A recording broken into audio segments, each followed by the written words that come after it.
Hello বন্ধুরা, তোমরা সবাই কেমন আছো? আজকে আমি একটা গল্প বলবো। গোপাল ভাঁড়ের গল্প। গল্পের নাম মাতৃঋণ।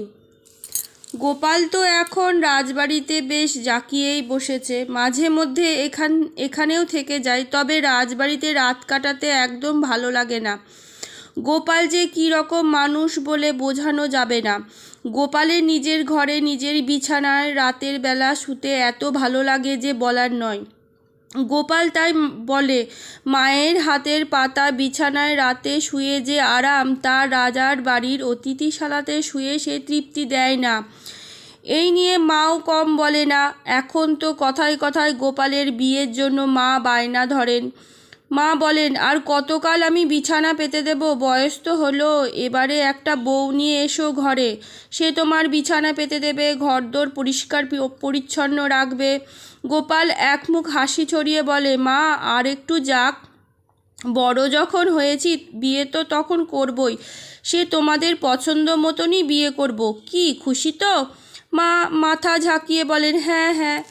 এক সময় গোপালের মায়ের খুব পয়সার দরকার পড়ল। মেয়েদের বিয়ে হয়ে গেছে, নাতি নাতনিও হয়েছে। মেয়েদের বাড়ি গেলে হাতে কিছু পয়সা না থাকলে হয়? গোপাল ওর মাকে ভীষণ ভালোবাসে, কিন্তু ওর চেয়েও বেশি ভালোবাসে পয়সাকে।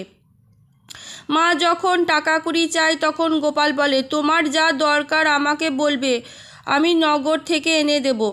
এনেও দেয়। তবে একবার বলল, আর এনে দিলে সেরকম বান্দা গোপাল কিন্তু নয়। বারবার বলতে বলতে তবে গোপাল এনে দেয়। যাই হোক, গোপালের মা এতে নিজেকে মানিয়ে নিয়েছে। কিন্তু এবারে ছোট মেয়ের বাড়ি যাওয়ার সময়ে গোপালের কাছে টাকার জন্য তিনি হাত পাতলেন। সবে তো ওর বাচ্চা হয়েছে, এই সময়ে গেলে হাতে কিছু পয়সা না থাকলে হয়? তাছাড়া মেয়ের শ্বশুরবাড়ি সকলে জানে আমার ছেলে এখন রাজবাড়ির কর্মচারী।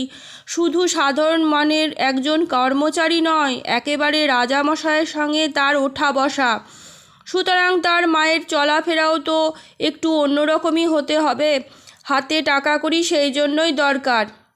গোপাল তো দিব করে দিতেই চায় না। পয়সা কড়ির ব্যাপারে গোপালের বরাবরই হাতের মুঠো শক্ত।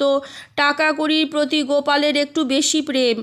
গোপাল যখন কিছুতেই পয়সা বের করতে চাইছে না, তখন গোপালের মা বলল, ঠিক আছে, আমি তোর টাকা চাই না। আমি যে টাকাটা তোকে ঋণ হিসেবে দিয়েছিলাম সেই টাকাটা ফেরত দে। আমাকে টাকা কবে দিয়েছিলে? বা সেই যে তুই একবার কোথায় গেলি, তোর দরকার পড়েছিল, আমার কাছে ঋণ করলি, চাইলি, আমি দিলাম, সে কথা ভুলে গেলি? মা মনে করিয়ে দিতে চান। গোপালের তো ঠিকই মনে পড়ে গেছে। হ্যাঁ, একবার ঋণ হিসাবে গোপাল কিছু টাকা নিয়েছিল বটে। ঋণের কথা মনে হতে গোপাল মাকে জড়িয়ে ধরে বলে ওঠে, ছি মা, অমন কথা মুখে আনতে আছে? মায়ের ঋণ কি কেউ শুধাতে পারে? আজ পর্যন্ত জগতে কেউ মায়ের ঋণ শোধ করতে পেরেছে? আমি তো কোন ছাড় বলে হা হা করে হাসতে ঘর ভরিয়ে তুলল। আজকের মতন গল্প এইটুকুনি। কেমন লাগলো জানাবে, আর খুশি খুশি থাকবে।